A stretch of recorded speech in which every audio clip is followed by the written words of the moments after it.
अस्सलामु अलैकुम वरहमतुल्लाहि तआला वबरकातुहू।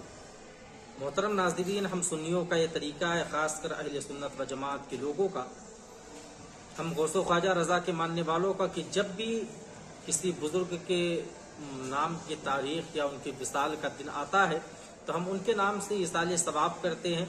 और बारहा हम तो अपने घरों में हर जुमेरात को या किसी दिन जब भी हमारा मन किया हम उनके नाम से इसाले सवाब करते रहते हैं।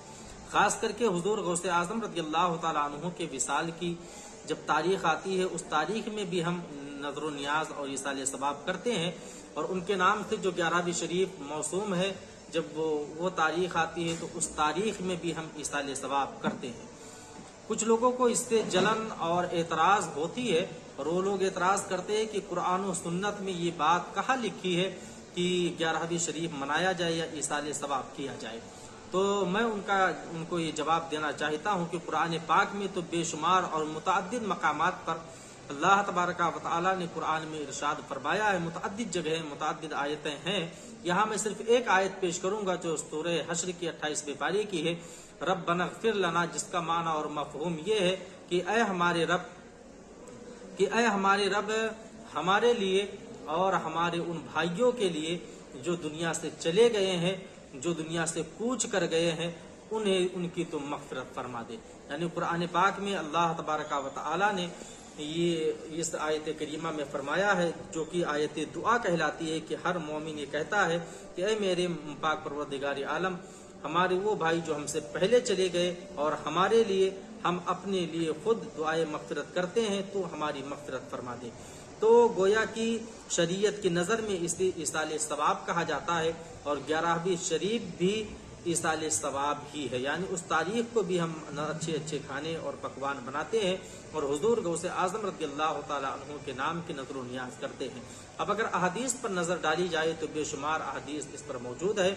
दूसरा एतराज़ इन लोगों का ये है कि कुरान में अल्लाह तबारका व तआला ने इरशाद फरमाया है कि सिर्फ मुझे मानो, कहाँ लिखा है कि गौसे आज़म को भी माना जाए।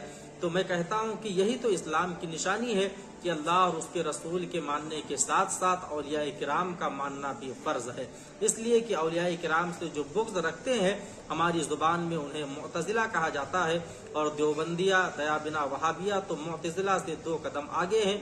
इसलिए कि मुअतज़िला को सिर्फ और सिर्फ औलिया की विलायत से बुग़्ज़ था, लेकिन इन्हें तो सिर्फ औलिया की विलायत से ही नहीं बल्कि नबी की नबूवत से भी बुग़्ज़ है। यानी ये मुअतज़िलियों से भी 2 कदम आगे नजर आते हैं। तो बुग़्ज़ व इनाद की पट्टी उतार करके जब आप हकीकत के आईने में देखेंगे तब आपको पता चलेगा कि औलिया किराम का मर्तबा क्या है और इसाले सवाब क्या है। इसाले सवाब में ना कोई गाली देता है, ना ही इसाले सवाब के खाने में जो खाना पकाया जाता है इसाले सवाब के लिए, ना ही उसमें भांग या कोई नशा आवर चीज़ मिलाई जाती है, बल्कि उस पर कुरान की आयत करीमा पढ़ी जाती है। कुरान की आयत करीमा पढ़कर इसाले सवाब किया जाता है। तो जिस पर और जिस खाने पर कुरान की आयत करीमा पढ़ी जाए उससे शय की वकार घटती नहीं है बल्कि बढ़ जाया करती है। और इस्लाम में वो चीज़ नाजायज़ व हराम और बिदात है जिससे इस्लाम की और मुसलमानों की शान घटे। तो कुरान पढ़ने से इस्लाम की शान घटती नहीं है मेरे भाई, बल्कि इस इस्लाम की शान और बढ़ जाया करती है।